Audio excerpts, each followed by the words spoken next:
Hello everyone, welcome to अपना NEET. तो आज हम लोग फुल टेस्ट सेकंड का डिस्कशन करेंगे। अगेन हमारी जो अप्रोच होगी वो सेम होगी। हम लोग जो डिस्कशन करेंगे उसमें हमारा पर्पस केवल एक क्वेश्चन को सॉल्व करना नहीं होगा, हमारा पर्पस कॉम्प्रिहेंसिव होगी ताकि अगल बगल के क्वेश्चन जो बन सकते हैं वो भी हम लोग कवर कर पाए यहाँ पे।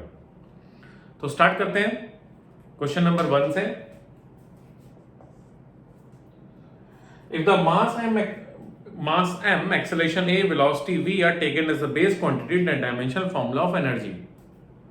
एनर्जी हम लोग यूज कर सकते हैं। देखो वेलोसिटी दे रखा है, मास दे रखा है, तो एनर्जी हम बोल सकते हैं half m v square. M is the mass, v is the speed, तो यहाँ पे हम डायरेक्ट बोल सकते हैं एनर्जी का जो डायमेंशन फॉर्मूला आएगा वो आएगा एम वी स्क्वायर। और यहाँ पे मैं एक्सेलरेशन की जरूरत नहीं पड़ी तो हम लोग बोलेंगे ए जीरो। अगर इस क्वेश्चन को डायमेंशनल एनालिसिस से सॉल्व करना चाहे तो हम लोग वहां से भी कर सकते हैं। लेट्स से एनर्जी जो है वो मास की पावर x पे डिपेंड करती है, वेलोसिटी की पावर y पे डिपेंड करती है, एक्सेलरेशन की पावर z पे डिपेंड करती है। यहां पे हम प्रोपोर्शनलिटी कांस्टेंट डाल देंगे, k dimensionless constant, v to the power y a to the power z। अब एनर्जी का जो डायमेंशन फॉर्मूला होता है वो होता है ml2t-2। k डायमेंशनलेस कांस्टेंट है तो यहाँ mx बना, v बना lt-1, a बना lt-2। एक्सेलरेशन ना, पावर यहाँ पे x है, ये y है, ये z है। तो अगर कंपेयर करें यहाँ पे m की पावर 1 है, यहाँ पे m की पावर x है और m है ही नहीं। यहाँ पे x की पावर l की पावर 2 है, यहाँ पे l की पावर यहाँ से बनेगी y और ये बनेगी z। t कंपेयर करें, -2 है यहाँ पे -y है और -2z है। तो यहाँ पे लोग बोल सकते हैं 2 is equal to y plus 2z। तो अगर y प्लस z की वैल्यू यहाँ पुट करें तो ये बन जाएगा y plus z plus z। y plus z 2 है तो z कितना आ गया 0। z अगर यहां पुट करें तो y आ गया 2 और x हमारे पास पहले ही है 1।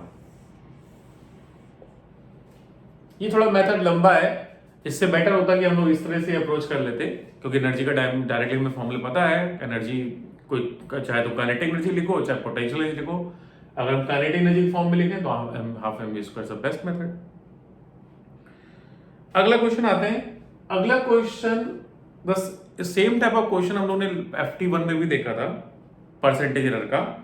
यहां बोल रहे हैं maximum percentage error in the percent of momentum is 1.5%, the maximum percentage error measure on kinetic energy. So हमें परसेंटेज एरर मोमेंटम की दे रखी है 1.5% और हमें काइनेटिक एनर्जी की पूछी है। तो काइनेटिक एनर्जी का फॉर्मूला होता है p²/2m। अब मोमेंटम की एरर बहुत कम है तो हम लोग पावर रूल यूज कर सकते हैं। लास्ट टेस्ट के डिस्कशन में मैंने बोला था, so delta k upon k is 2 delta p upon p।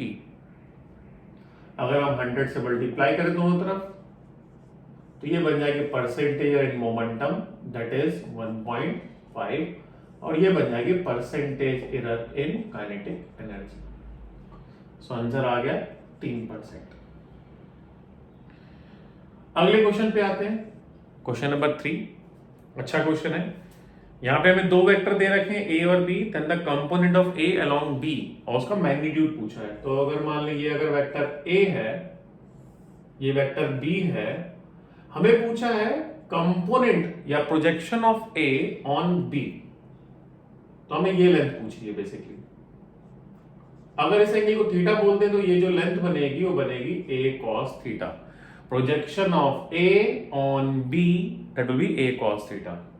That we need to find. A cos theta को लिख सकते हैं हम A dot B by B, magnitude of B। अब अगर हम यहाँ पे डॉट प्रोडक्ट निकालें तो I dot I 1 हो जाता है, J dot J 1 हो जाता है, K dot K 1 हो जाता है। सो ये बनेगा डॉट प्रोडक्ट 6 प्लस 3 प्लस 7 और जो B का जो मैग्नीट्यूड बनेगा वो बनेगा root of 3 square plus 1 square plus 7 square. तो ये बन जाएगा आपका आई थिंक सॉरी ये 14 बन जाएगा। तो ये बन जाएगा 23 अपॉन रूट ऑफ 59। आते हैं क्वेश्चन नंबर 4 पे।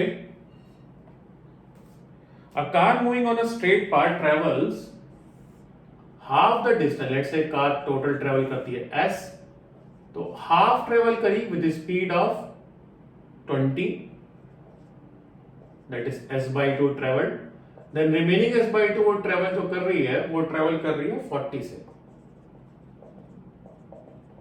और मैं एवरेज स्पीड पूछी है। So average speed is nothing but total distance upon total time. So total distance जो कवर करी है वो उसने कवर करी है s, अब s/2 चली है स्पीड v से, तो टाइम जो लगेगा वो लगेगा डिस्टेंस अपॉन स्पीड, और ये जो s/2 चली है ये चली है 40 से, तो अगर यहां पे अगर हम सिंप्लीफाई करें तो ये बन जाएगा 40 और ये बन जाएगा 80 एलसीएम में लेते हैं तो ये बन गया 3s और ये बन गया s, तो ये बना 80/3। इस केस में डायरेक्ट फॉर्मूला भी यूज कर सकते थे। अगर डिस्टेंस कवर्ड सेम है, स्पीड v1 v2 है, तो एवरेज स्पीड का जो फॉर्मूला होता है वो होता है 2v1 v2 upon v1 plus v2। तो हम इस तरह से भी यूज कर सकते थे फॉर्मूला। अगले क्वेश्चन पे आते हैं, क्वेश्चन नंबर 5। क्वेश्चन नंबर 5 में एक्सेलरेशन टाइम ग्राफ दे रखा है हमें,